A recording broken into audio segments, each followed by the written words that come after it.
ایک ہے نماز ہم پڑھ لیتے ہیں، آپ نے سارا پڑھ لیا، سارا تعدیل ارکان بھی کر لی، لیکن اگر آپ کا اللہ کے ساتھ ڈائریکٹ کمیونین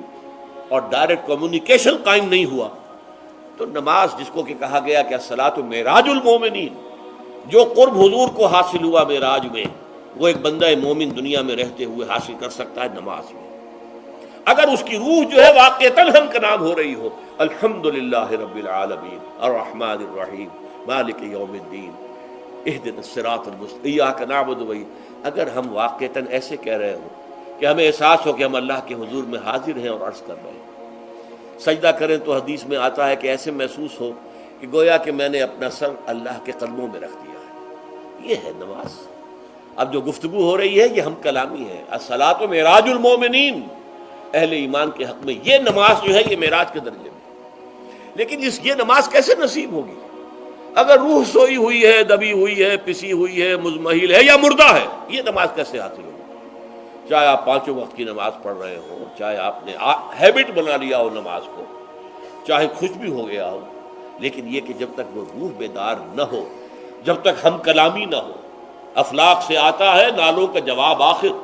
اٹھتے ہیں حجاب آخر، کرتے ہیں خطاب آخر، جب تک یہ نہ ہو، جیسے کہ میں ایک حدیث قدسی انشاءاللہ آج سناؤں گا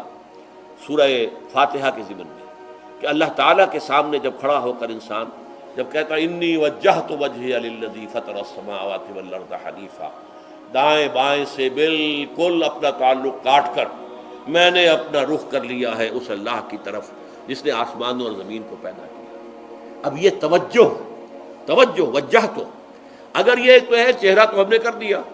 خانہ کعبہ کی طرف، اندر سے ہماری روح متوجہ نہیں ہوئی، وہ سوئی پڑی ہوئی، اسے پتہ ہی کچھ نہیں کہ کیا ہو رہا ہے، تو اس صورت میں وہ کیا ہے؟ ظاہری بات تو پوری ہو گئی، نماز کا ثواب ہو جائے گا، فرض کی ادائیگی کا ثواب مل جائے گا،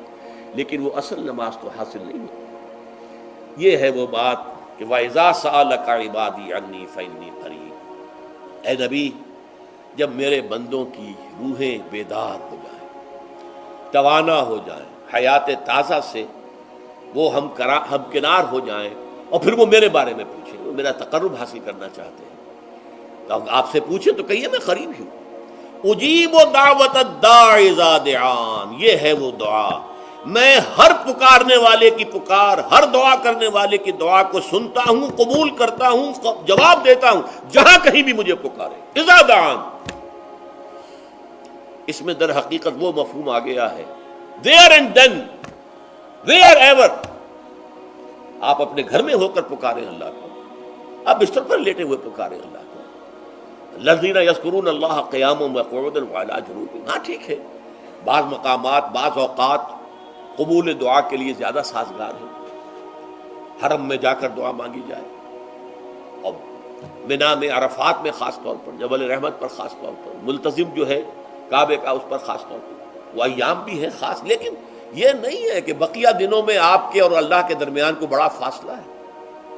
یہ سارا دنیا میں مشرکانہ نظاموں نے تصور پیدا کیا، اللہ تو دور ہے دور ہے دور ہے دور ہے، پاک ہے پاک ہے پاک، تم ناپاک ہو ناپاک ہو ناپاک ہو، اور تم تو بڑی پستی میں پڑے ہو، تم اللہ سے براہ راست ہم کلام نہیں ہو سکتے۔ کوئی درمیانی چاہیے، کوئی لنکس چاہیے، کوئی پجاری ہوگا، کوئی پروہت ہوگا، کوئی پنڈت ہوگا، کوئی پیر ہوگا، کوئی پادری ہوگا، کوئی پوپ ہوگا، اس کے ذریعے سے تم اللہ سے ہم کلام ہو، خود نہیں۔ اور جب ذریعے بیچ میں آ گئے تو ان کی مٹھی گرم کرو، ان کی چاپلوسی کرو، ان کو بھی جو ہے چادریں چڑھاؤ، ان کو نذرانے پیش کرو، یہ ہے بدترین ایکسپلائٹیشن جو مذہب کے ذریعے سے نوع انسانی کی ہوئی ہے۔ یہ دو ایکسپلائٹیشن دنیا میں ہوئی ہے تاریخ انسانی میں، ایک بادشاہوں کی طرف سے خراج دو ہمیں، محنت تم کرو گے کھیت میں، آدھا حصہ ہمارے پاس آئے گا، ہم عیش کریں گے، ہم سٹینڈنگ آرمیز رکھیں گے تاکہ ذرا تم بغاوت کرو تو تمہارا سر کچل دیا جائے۔ یہ ایکسپلائٹیشن بدترین، مانگنے والا گدھا ہے، صدقہ مانگے یا خراج۔ دوسری طرف ہم بادشاہ ہیں، ہم چندر بنسی سورج بنسی خاندان ہیں، ہم راجپوت ہیں، حکومت کرنا ہمارا حق ہے، اور یہ پنڈت پروہت جو ہے وہ بھی کہیں گے کہ ٹھیک ہے نصف لی و نصف لک وہذا قوم جاہلون، یہ عوام جو ہے ان کا خون چوسو، ہمیں یہ نذرانے پیش کریں، بتوں کو آ کے چڑھاوے چڑھائیں اور تمہیں خراج دیں اور ٹیکس دیں۔ They are to be exploited, exploit ہوگا۔ اسلام نے آ کر دونوں کا خاتمہ کیا، کوئی ملوکیت نہیں۔ زکوٰۃ ہے تو غربا کے لیے، بادشاہ کے لیے نہیں ہے، یہ تو غربا کے لیے، لہذا کوئی ٹیکس نہیں۔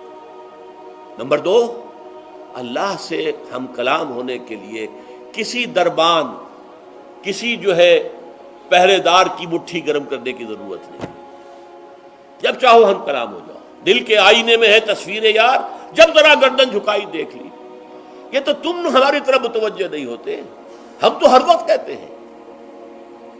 ہر شب کو آخری لمحات جو ہیں، آخری جو گھنٹے ہیں رات کے، سمائے دنیا تک ہم نزول فرما لیتے ہیں تمہارے لیے، اور پکارنے والا پکارتا ہے، حل من مستغفر فاغفر له، ہے کوئی استغفار کرنے والا کہ میں اسے بخش دوں؟ حل من سائل فاعطیہ، ہے کوئی مانگنے والا کہ میں اسے عطا کروں؟ تم ہی سوئے رہتے ہو، انٹا غفیر رہتے ہو، تمہیں ہماری طرف توجہ نہیں ہے۔ اگر ہماری طرف متوجہ ہو جاؤ تو جیسے کہ اقبال نے کہا کہ میرے لیے یہ دربان جو ہے، پیران کلیسا کو کلیسا سے اٹھا دو، کیوں خالق و مخلوق میں حائل رہے پردے،